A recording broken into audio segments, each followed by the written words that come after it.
우리나라는 오랫동안 이 무속 신앙이 아주 뼛속 깊게 자리 잡았습니다.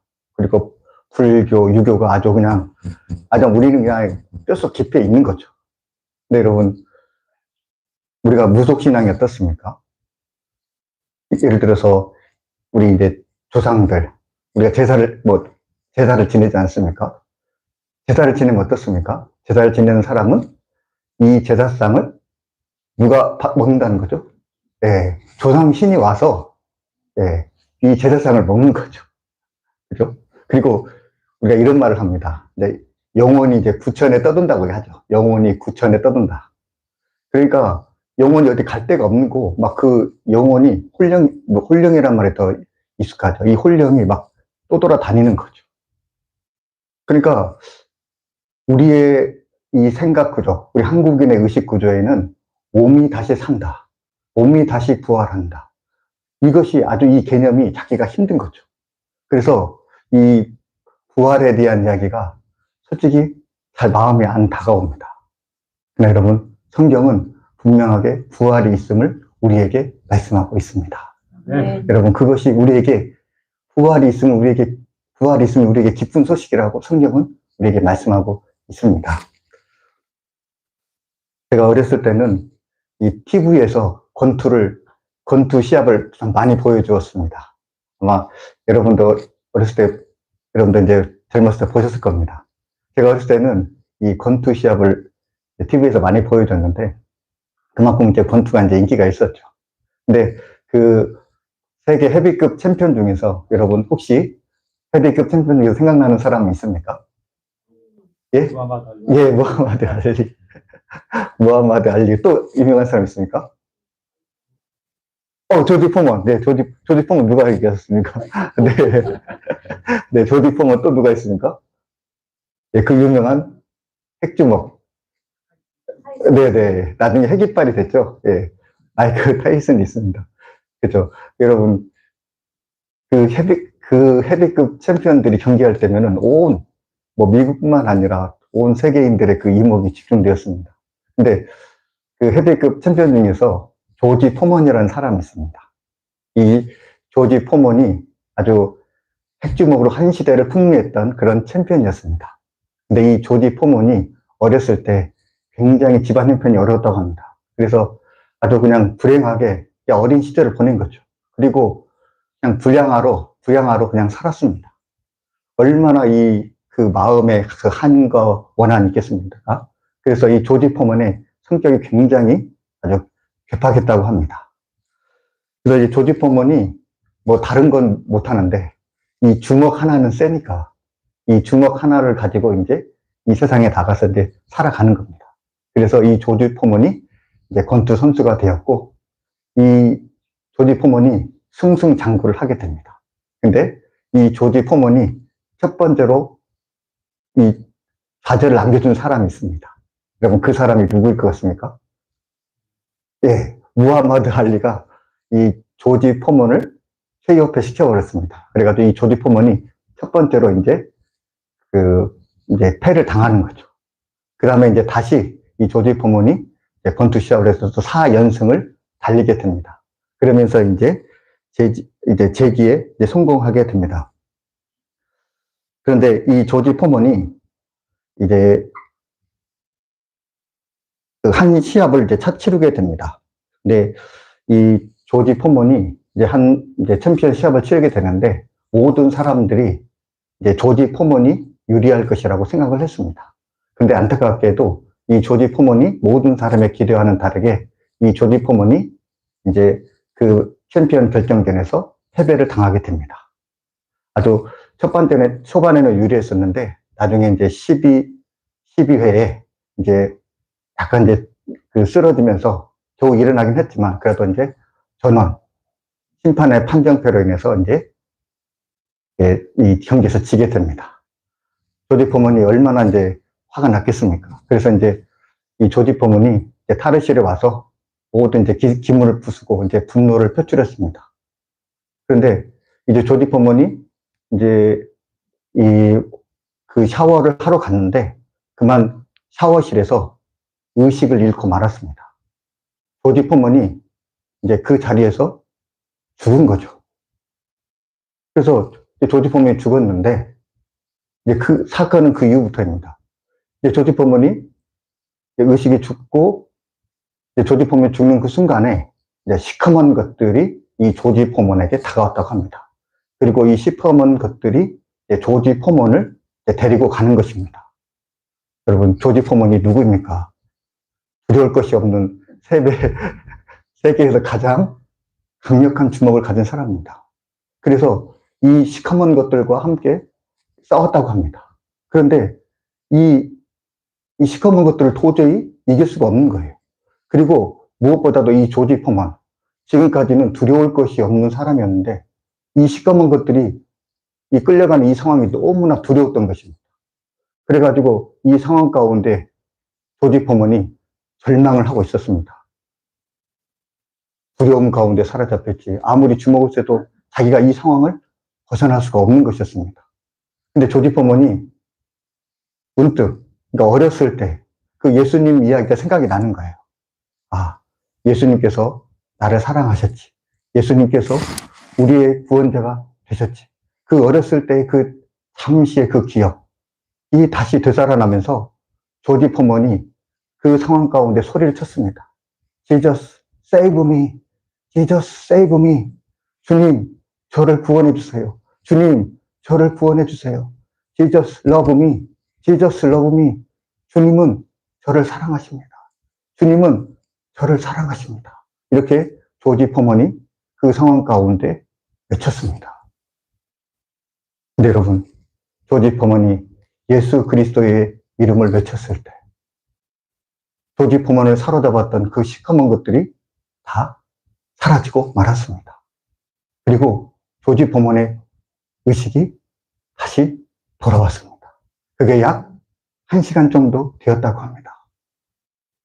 조지 포먼이 예수님께서 자신과 함께 하셨다는 것을 알게 되었습니다. 그래서 조지 포먼이 이제 끝나고 이제 주님께서 가셨을 때 조지 포먼이 외쳤다고 합니다. 주님, 가지 말아 주십시오. 주님, 가지 마십시오라고 이렇게 외쳤다고 합니다. 조지 포먼이 이제 인사 체험을 경험한 거죠. 그래서 이제 조지 포먼의 의식이 돌아오면서 조지 포먼이 사람들에게 선포합니다. 나는 예수님으로 거듭났습니다. 그러면서 또 조지 포먼이 본인의 직접 진술에 의하면 자기가 말씀을 암송을 했다고 합니다. 그리고 그 주위에 있던 사람들을 다 사랑의 키스를 안아주고 사랑의 키스를 했다고 합니다. 그 임사 체험 가운데 이제 조지 포먼의 그 삶이 바뀌어진 거죠. 그 이후로 이제 조지 포먼은 권투 선수가 아니라 이제 전도자의 길을 가게 됩니다. 그리고 이 조지 포먼이 전도사가 됩니다. 그리고 이제 목사 안수를 받습니다. 근데 조지 포먼이 사역자의 간 것뿐만 아니라 자기가 가진 모든 재산을 다 이웃들에게 다 나눠주기 시작했습니다. 그리고 이제 다 나눠주는 거죠. 근데 어느 순간에 이제 더 이상 나눠줄 것이 없었습니다. 왜냐하면 자기 것을 다 나눠줬으니까. 그래서 그 재산 관리인이 변호사가 와서 조지 포먼에게 이야기를 했다고 합니다. 당신은 파산되었습니다. 이렇게 얘기를 했다고 합니다. 더 이상 이제 나눠줄 게 없는 거죠. 그래서 10년이 흐른 후 조지 포먼이 다시 링으로 돌아왔습니다. 그리고 다시 이제 싸웠습니다. 조지 포먼이 다시 링으로 돌아온 이유는 돈이나 명예를 위한 것이 아니었습니다. 그것은 그 돈을 걸어서 가난한 사람들에게 나눠주고 이웃들에게 나눠주기 위해서 싸움을 하기 시작했습니다. 그리고 그 끝에 이제 45세에 드디어 세계 헤비급 타이틀을 이제 조지 포먼이 이제 타이틀을 차지하게 됩니다. 그러면서 이제 조지 포먼이 더 유명해지고 사람들은 조지 포먼을 좋아하는 이유가 뭐냐면 권투를 잘해서가 아니라 그가 거듭나고 그가 이웃을 섬기며 사랑하는 그 생명의 삶이 아름다웠기 때문에 그를 좋아했다고 합니다. 그리고 이제 그가 그 이름을 조지 포먼이라는 단 이름이 상품을 이제 팔게 되고 그 상품이 이제 알게도치 팔게 되어서 조지 포먼이 거부가 되었다고 합니다. 근데 여러분, 그 자기에게 주어진 이 돈, 그것마저도 다 이제 사람들에게 나누고 마침내 올해 조지 포먼이 죽게 되었습니다. 여러분, 조지 포먼이 발견한 게 있습니다. 그것은 바로 천국과 지옥이 있다라는 것. 예수님의 이름에 권능이 있다라는 것. 그가 그것을 알게 된 것입니다. 그리고 그가 적극적으로 삶이 변화된 것입니다. 예수님께서 천국의 비유를 말씀하시면서 천국은 마치 한 농부가 보화를 발견한 것 같다 말씀합니다. 농부가 밭을 가다가 그 밭에서 보화를 발견하게 됩니다. 여러분, 그 농부가 어떻게 합니까? 그 보화를 발견하고 너무나 기뻐서 자기가 가진 전 재산을 다 팔아서 그 밭을, 그 보화를 사게 됩니다. 여러분, 이것이 천국이었다라는 거죠. 조지 포먼, 그는 이 천국을 발견하게 되었습니다. 그리고 또 예수 그리스도의 이름, 그 능력을 발견하게 되었습니다. 로마서 10장 13절 말씀에 누구든지 주의 이름을 부르는 자는 구원을 받으리라. 여러분, 그 예수 그리스도의 이름에 능력이 있습니다. 저와 여러분, 무엇보다도 이 예수 그리스도의 그 구원의 그 능력이신 주님을 힘입고 또 주님을 이름을 널리 전하는 저와 여러분이 되시기 바랍니다. 오늘 본문 말씀을 보면 이 나사로와 마르다 마리아 이 3남매의 이야기가 나옵니다. 이 마르다 마리아 이 나사로 이 3남매는 예수님을 사랑했습니다. 그리고 예수님도 이 3남매를 사랑했습니다. 그리고 이 3남매는 무엇보다도 예수님의 사역을 물신양면으로 뒷받침했습니다.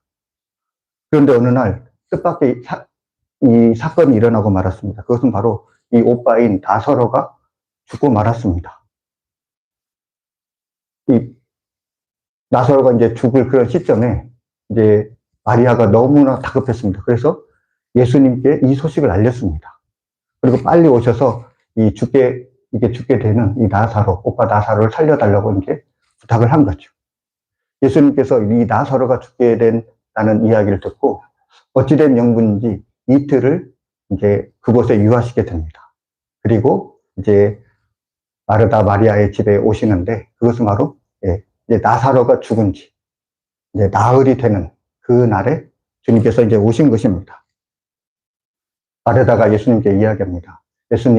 예수님께서 여기에 계셨더라면 제 오빠가 죽지 않았을 것입니다. 이렇게 이야기를 합니다. 그때 예수님께서 마르다에게 이야기를 하십니다. 마르다야, 네 오라비가 다시 살아나리라. 이렇게 말씀을 하십니다. 이 이야기를 듣고 마르다가 이야기를 합니다. 마지막 부활일 때 우리 오빠가 다시 살아날 것입니다. 라고 이렇게 이야기를 합니다. 그러니까 마르다는 나사로가 다시 살 줄로 믿었습니다. 근데 여러분, 그 시점이 어느 시점이라는 거죠? 네, 이 마지막 때에, 그때에 다시 오빠가 살아날 것이라고 믿었다라는 것입니다. 근데 주님께서 지금 이 나사로를 살리는 그 시점이 어느 시점이냐 하는 것입니다. 나사로는 죄송합니다. 마르다는 예수님을 믿었습니다. 예수님께서 주님이시라는 것, 그리고 이 세상에 오실 하나님의 아들이시라는 것, 마르다는 굳게 믿고 있었습니다. 그러나 여러분, 마르다는 이 부활 신앙에 대해서 아주 희미한 신앙을 가지고 있었습니다. 예수님께서는 이 마르다뿐만 아니라 모든 사람들 앞에서 이 나사로를 살리십니다.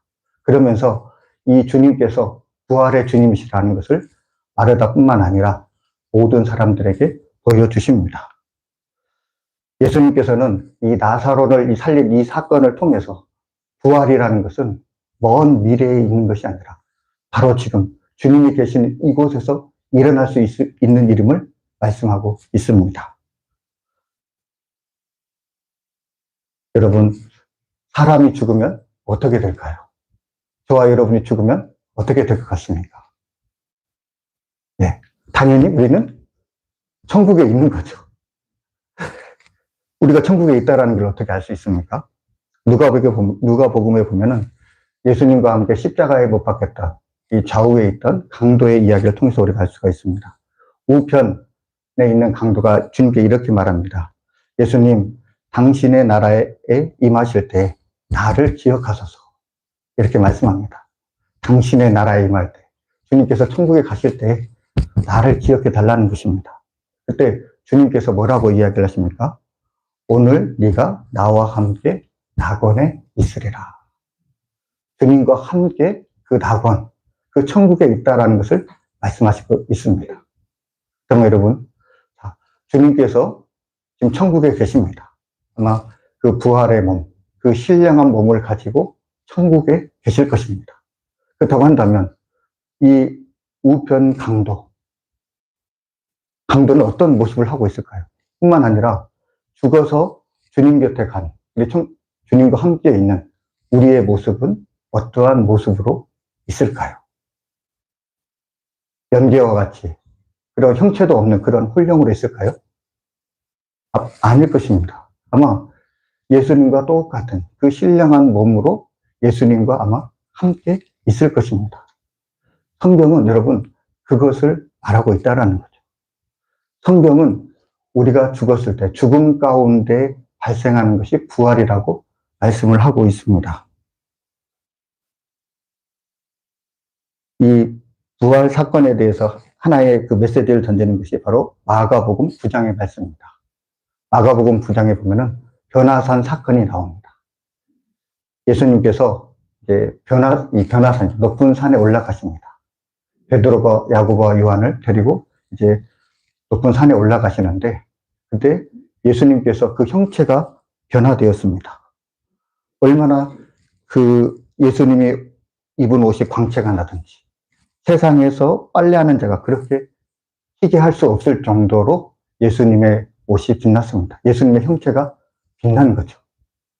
이 모습을 보고 새 제자들이 깜짝 놀랐습니다. 그런데 이 예수님과 함께 대화하는 사람이 있었습니다. 바로 모세와 엘리야였습니다. 모세와 엘리야가 예수님과 함께 십자가에 달리실 사건을 이야기를 하고 있습니다. 근데 여러분, 만약에 예수님과 함께 이야기하는 이 모세와 엘리야는 어떠한 모습이었을까요? 연기도 형체도 없는 그런 영으로, 홀령과 같은 그러한 영으로 왔을까요? 아닙니다. 모세와 엘리야도 똑같이 예수님과 같은 신령한 몸으로 왔을 것입니다. 그리고 대화를 했을 것입니다. 이것은 이 베드로의 이 이후에 이야기를 통해서 우리가 알 수가 있습니다. 베드로가 이 광경을 보고 예수님께 제안을 합니다. 선생님, 여기가 좋습니다. 여기에 제가 초막 셋을 짓겠습니다. 하나는 주님을 위해서, 하나는 모세를 위해서, 하나는 엘리야를 위해서 우리 여기서 같이 삽시다. 이렇게 이제 이야기를 하는 것입니다. 여러분, 만약에 이 모세와 엘리야가 형체도 없는 그런 홀령과 같은 연기와 같은 형체였다고 한다면 집을 3개나 지을 필요가 있었을까요? 집이라는 것은 육체가 사는 것입니다. 그들이 육체를 가졌기 때문에, 신령한 몸을 지녔기 때문에 집을 3개 짓겠다 이렇게 제안을 한 것입니다. 이처럼 여러분, 죽은 그 사람, 죽은 성도들도 또한 천국에서 똑같은 주님과 같은 신령한 몸을 갖고 있다라는 것입니다. 부활의 사건에 대해서 또 다른 우리에게 메시지를 주는 게 있습니다. 바로 고린도후서 5장 말씀입니다. 고린도후서 5장 말씀에 이렇게 이야기를 합니다. 만일 우리 땅에 있는 우리의 장막집이 무너지면 하나님께서 지으신 집, 곧 손으로 지은 것이 아니요 하늘에 있는 영원한 집이 우리에게 있는 줄을 아느니라. 참으로 우리가 여기 있어 탄식하며 하늘로부터 오는 초소를 덧입기를 간절히 사모하노라. 사도 바울이 이렇게 이야기를 합니다. 만일에 땅에 있는 우리의 장막집이 무너지면, 우리의 장막집이 무너진다는 것입니다. 우리의 장막집이 무너진다는 건 뭐죠? 예, 우리가 죽는 거죠. 우리가 죽으면 어떻습니까? 예, 하나님께서 지으신 집, 하나님께서 지으신 집을 우리가 덧입게 된다라는 거죠. 그 하나님께서 지으신 집이 무엇입니까? 그렇죠. 신령한 몸. 그렇죠. 장막집, 무너질 장막집이 우리의 육체니까. 하나님께 지으신 집은 바로 우리가 입게 될 신령한 집인 거죠. 그리고 여러분, 하늘로부터 오는 초소를 덧입기를 간절히 사모한다. 하늘로부터 오는 초소, 우리의 초소. 이것은 바로 신령한 몸이라는 거죠. 신령한 몸을 덧입기를 소망한다라는 것입니다. 지금 사도 바울이 이 부활의 사건을 맨 마지막에 그 역사의 그 끝에 그때 일어나는 그 사건이 아니라 지금 사도 바울은 이 부활의 사건을 어떻게 이해합니까? 우리의 장막이 무너지면 그때 우리가 하나님께서 지으신 집 하늘로부터 오는 초소를 덧입게 된다라는 것입니다. 바로 우리가 신령한 육체를 가지게 된다라는 것입니다. 여러분, 이처럼 하늘나라에서 우리는 신령한 몸을 덧입은 줄로 믿습니다. 근데 성경은 이 천국에서 신령한 몸으로 이 기쁨을 누리는 것뿐만 아니라 또한 반대로 지옥에서 육체를 입고 고통당한 모습을 묘사를 하고 있습니다. 누가복음 16장 23절 이하의 말씀을 보면은 이 부자와 나사로 이야기 나오는데 이 부자의 이야기가 나옵니다. 그가 이제 음부에 가는 거죠. 이렇게 말씀합니다. 그가 음부에서 고통 중에 눈을 들어 멀리 아브라함과 그의 품에 있는 나사로를 보고 불러 이르되 아버지 아브라함이여 나를 긍휼히 여기사 나사로를 보내어 그 손가락 끝에 물을 찍어 내 혀를 서늘하게 하소서 내가 이 불꽃 가운데 괴로워하나이다. 지금 이 세상의 향락 가운데 살았던 이 부자가 지옥을 갔는데 음부에 갔는데 이 부자가 지금 이 갈증 가운데 고통을 받고 있다라는 거죠. 그러면서 정말 이 혀에 물 한 방울이라도 좀 찍어 주십시오라고 이렇게 아브라함에게 간절히 부탁을 하고 있습니다. 이것은 무엇을 말합니까? 지금 지옥에서도 그냥 먼 홀령이 고통받는 것이 아니라 그 몸이 지금 고통받는 것을 우리가 알 수가 있습니다. 그렇죠. 여러분, 우리가 천국을 가거나 아니면 우리가 지옥을 가게 됩니다. 그러나 우리가 가게 될 그 천국과 지옥은 그냥 홀령으로 떠도는 것이 아니라 그 몸이 주어진다는 것입니다. 지난주에 제가 세미나를 다녀왔는데 이 부광 감리교회 이 김상현 목사님께서 이제 본인 교회 이야기를 해주셨습니다. 이제 목사님께서 이제 이야기를 하시면서 이제 한정직에 대한 이야기를 하시더라고요.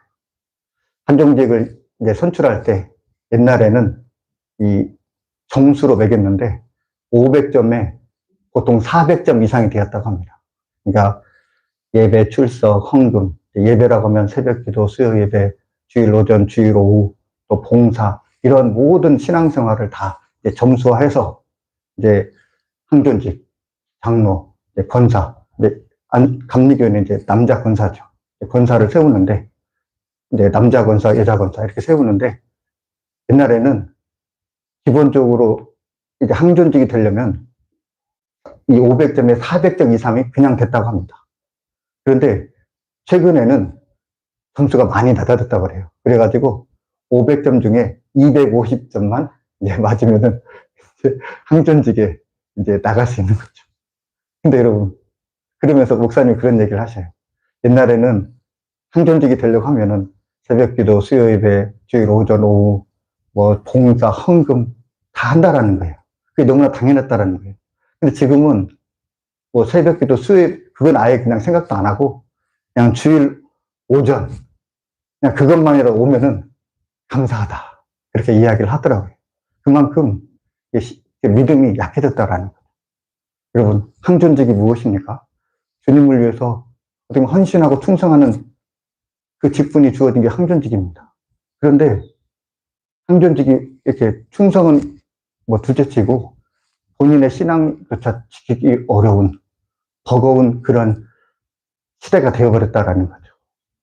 그 교회뿐만 아니라 저희 교회 전반적으로 우리 한국교회의 믿음이 약해졌습니다. 여러분, 우리 한국교회의 믿음이 왜 약해졌습니까? 왜 믿음이 약해졌습니까? 천국을 잃어버리기 때문에 그렇습니다. 여러분, 부활이 있음을 성경에서 우리에게 말씀합니다. 부활에 대한 소망을 잃어버렸습니다. 예수 그리스도의 이름에 권능이 있습니다. 그런데 여러분, 어떻습니까? 우리는 예수 그리스도의 이름의 그 권능을 잃어버리고 말았습니다. 부활에 대한 소망도 없고 예수 그리스도에 대한 그 기대가 없습니다. 또 지옥에 대한 그런 경계심마저 희미해져 버리고 말았습니다. 그러니까 천국에 대한 소망과 기쁨이 없으니까 굳이 여기 그거 신앙생활을 열심히 할 필요가 없는 거죠. 그러나 여러분, 성경은 무엇이라고 말하고 있습니까? 히브리서 9장 27절 말씀에 한 번 죽는 것은 사람에게 정해진 것이요 그 후에는 심판이 있으리니 말씀합니다. 로마서 3장 23절 말씀에 모든 사람이 죄를 범하였음에 하나님의 영광에 이르지 못하더니 말씀하고 있습니다. 사람이 한 번 죽으면 한 번 죽는 것은 정해진 것이라는 것입니다. 근데 그 후에는 심판이 있습니다. 근데 여러분, 우리 모든 사람은 죄를 범했습니다. 그렇기 때문에 그 심판 가운데 우리는 지옥에 갈 수밖에 없는, 영벌에 처할 수밖에 없는 그러한 운명인 것입니다. 근데 여러분, 성경은 그것이 끝이 아닙니다. 성경은 예수 그리스도의 이름을 말씀하고 있습니다. 로마서 3장 24절 말씀에 그리스도 예수 안에서 있는 속량으로 말미암아 하나님의 은혜로 값없이 의롭다 하심을 얻은 자 되었느니라. 여러분, 우리는 죽음 가운데, 심판 가운데 영벌에 처할 수밖에 없었습니다. 그러나 그 영벌에 처할 수밖에 없는 우리가 다시 의롭다 하심을 얻고 우리가 다시 천국에 들어갈 수 있는 그 비결이 무엇입니까? 바로 예수 그리스도라는 거죠. 조지 포먼이 여러분 지옥에 가는 끌려가는 그런 상황 가운데 있었습니다. 지금 이제 지옥에 갈 수밖에 없습니다. 조지 포먼이 그때 어떻게 했습니까? Jesus save me. Jesus save me. Jesus love me. Jesus love me. 주님, 저를 구해주세요. 주님, 저를 구해주세요. 주님은 저를 사랑하십니다. 여러분, 그 지옥에 끌려가는 그 상황 가운데 예수 그리스도의 이름을 불렀더니 그가 지옥이 아닌 천국으로 그 자리가 옮겨졌다라는 것입니다. 여러분, 우리가 이 세상에서 얼마나 오랫동안 살 수 있을 것 같습니까? 우리는 곧 죽을 수밖에 없습니다. 곧 죽을 수밖에 없는 이 상황 가운데 우리는 어떻습니까? 이 상황에 집착하고 있습니다. 그러나 여러분, 주님께서 우리에게 주고 싶은 것은 이 세상의 행복, 이 세상의 안락이 아닙니다. 안개처럼 있다가 사라질 이 세상이 아니라 영원한 생명, 그 천국의 부활, 그 생명을 우리에게 주시고자 하는 것입니다. 근데 여러분, 안타까운 것은 우리에게 그러한 소망이 없다라는 것이죠. 그 부활에 주는 그 기쁨이 없다라는 것입니다.